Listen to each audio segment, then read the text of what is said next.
عزیز طلباء اور طالبات، السلام علیکم۔ کیسے ہیں آپ سب؟ امید کرتی ہوں اللہ کے فضل و کرم سے سب ٹھیک ہوں گے۔ The Educators and Abid campus online system میں مس شازیہ آپ کو خوش آمدید کہتی ہیں۔ اسٹوڈنٹ، آج ہم پڑھیں گے سورۃ الانفال، رکوع نمبر 9، ہاف اس کا۔ اوکے، میں ہوں آپ کی ٹیچر مس شازیہ۔ جی، آپ کو میں بتاتی چلوں، سورۃ الانفال میں 10 رکوع ہیں، 75 آیات ہیں اور یہ ایک مدنی سورت ہے۔ جی اسٹوڈنٹ، اس سورہ کے رکوع نمبر 8 میں اللہ تعالیٰ نے مسلمانوں سے کیا کہا ہے؟ مسلمانوں کی اگر تعداد اللہ تعالیٰ نے کہا ہے کہ 10 گنا بھی ہوتی تھی تو مسلمانوں کے لیے بھاگنا جائز نہیں ہوتا تھا، بلکہ مقابلہ کرنے کے لیے کہا جاتا تھا۔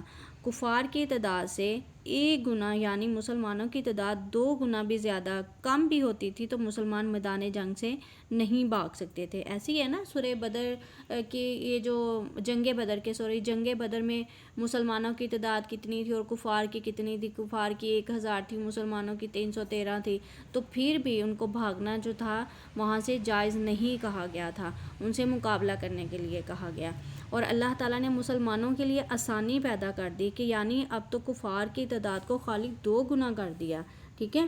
پھر اللہ تعالیٰ نے اس رکوع میں یہ ذکر کیا ہے کہ کفار سے جو فدیہ لے کر چھوڑ دیا گیا تھا، تو لہٰذا اللہ تعالیٰ نے اس بات کو پر سرزش کی، کیونکہ کفار کی شان و شوکت چونکہ اس وقت قائم تھی، تو اللہ تعالیٰ نے ویسے تو آپ صلی اللہ علیہ وآلہ وسلم کو دونوں راستے دے دیے تھے کہ آپ چاہے ان سے کفار سے فدیہ لے کر بھی ان کو چھوڑ سکتے ہیں یا ان کو قتل بھی کر سکتے ہیں، تو یہ اللہ تعالیٰ کی مگر اللہ تعالیٰ کی منشا یہ تھی کہ کفار کو قتل کیا جائے، تاکہ کفار کا جو غلبہ ہے نا، جو شان و شوکت ہے ان کی، وہ خاص طور پر ان کے اللہ تعالیٰ ان کی شان و شوکت کو توڑنا چاہتا تھا۔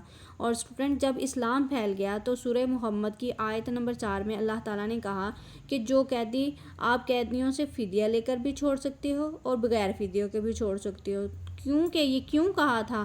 چونکہ اس وقت ان کی کفار کی جو شان و شوکت تھی وہ بالکل ختم ہو چکی تھی، چونکہ غزوہ بدر میں ان کی شان و شوکت قائم تھی، تو اللہ تعالیٰ نے آپ صلی اللہ علیہ وآلہ وسلم پہ چھوڑا تھا کہ جو بھی آپ کریں گے تو اللہ تعالیٰ کے آخری نبی حضرت محمد صلی اللہ علیہ وآلہ وسلم نے اپنے صحابہ سے مشورہ کیا کہ کیا کیا جائے ان کے ساتھ، تو بہت سارے صحابہ جو تھے انہوں نے کہا کہ فدیہ لے کر ان کو چھوڑ دیا جائے، تو کچھ ہی صحابی تھے جن میں حضرت عمر فاروق رضی اللہ تعالیٰ عنہ نے یہ مشورہ دیا تھا کہ ان کو قتل کیا جائے، کیونکہ انہوں نے بہت زیادہ تنگ کیا ہے اللہ اور اللہ کے رسول کو اور رسول صلی اللہ علیہ وآلہ وسلم کے صحابہ کو انہوں نے بہت زیادہ پریشان کیا، تو اس وجہ سے ان کو قتل کر دیا جائے۔ تو زیادہ صحابہ نے جب مشورہ دیا کہ ان کو فدیہ لے کر چھوڑ دیا جائے تو آپ صلی اللہ علیہ وآلہ وسلم نے زیادہ صحابہ کرام رضی اللہ تعالیٰ عنہ کی رائے جو تھی اس کو مانا، ان کے مشورے کو مانتے ہوئے آپ صلی اللہ علیہ وآلہ وسلم نے ان سے فدیہ لے کر چھوڑ دیا، تو یہ اللہ تعالیٰ کو سخت ناپسند آئی۔ پھر اللہ تعالیٰ نے اس رکوع کے آخری جو آیات ہے اس میں آپ کو ایکسپلین کروں گی، اور شروع کی جو آیات ہیں ان میں اللہ تعالیٰ نے مسلمانوں کی تعداد کے بارے میں اور کفار کی تعداد کے بارے میں بتایا کہ اگر آپ 2 ہوں گے تو آپ 10 پر آپ قابو پا سکیں گے، اگر آپ 100 ہوں گے تو 1000 پر یہ اس طرح یہ ہم پورے رکوع کو پڑھ دیں گے۔ چلیں جی، آئیے چلتے ہیں، شروع کرتے ہیں اس کا لفظی ترجمہ۔ بسم اللہ الرحمن الرحیم۔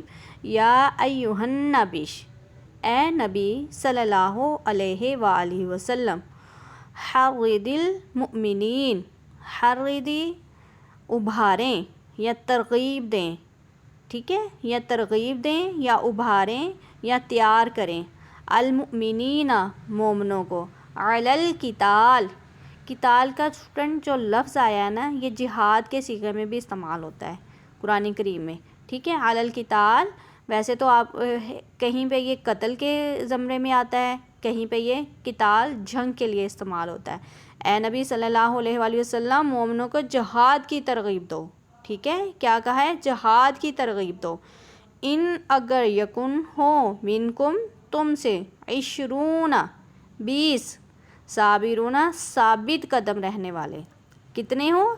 20 اگر ہوں تو ثابت قدم رہنے والے، یغلبو غالب رہیں گے، میاتین 200 پر، یعنی کہ اگر 20 ہوں تو کتنے پر غالب آئیں گے؟ 200 پر۔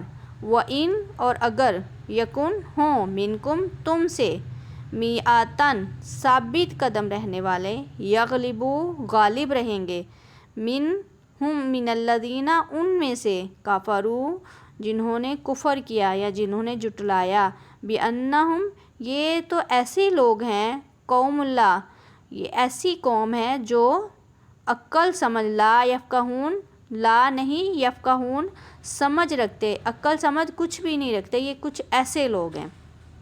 اللہ تعالیٰ نے کہا ہے کہ اگر اس آیت کی پوری ہم پڑھتے ہیں، اے نبی صلی اللہ علیہ وآلہ وسلم ترغیب دو مومنوں کو جہاد کی، اگر ہوں گے تم میں سے 20 ثابت قدم رہنے والے تو غالب رہیں گے 200 پر، اگر ہوں گے تم سے 100 تو ثابت قدم رہنے والے تو غالب رہیں گے 1000 پر، میاتن 1000، ٹھیک ہے۔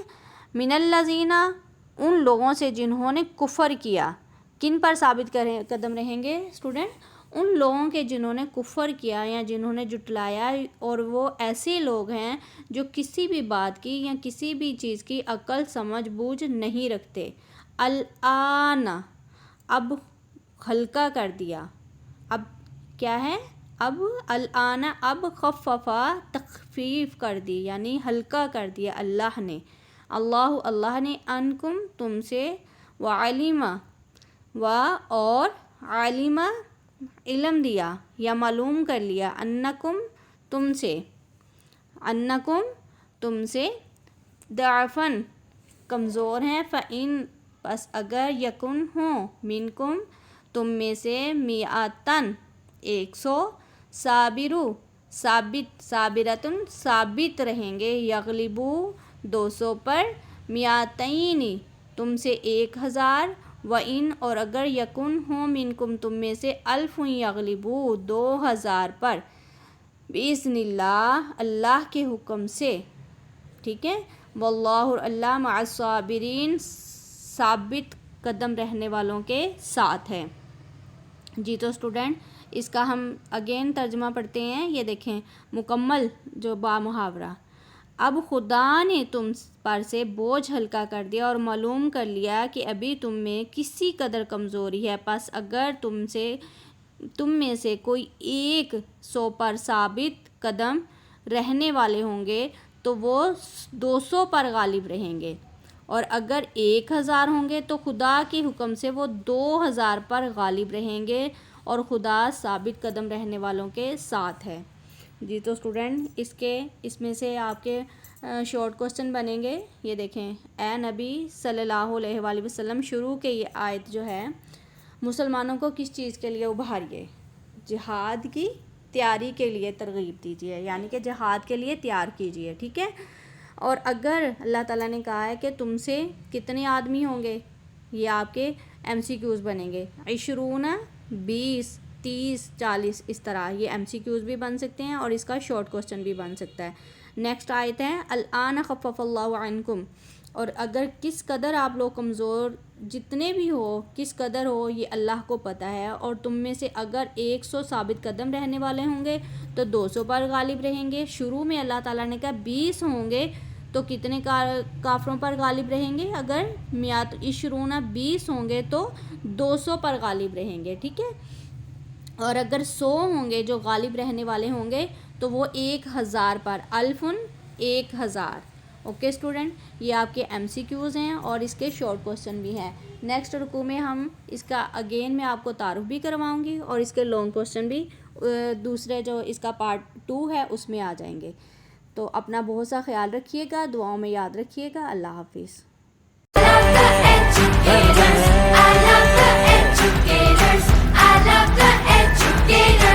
I love the educators.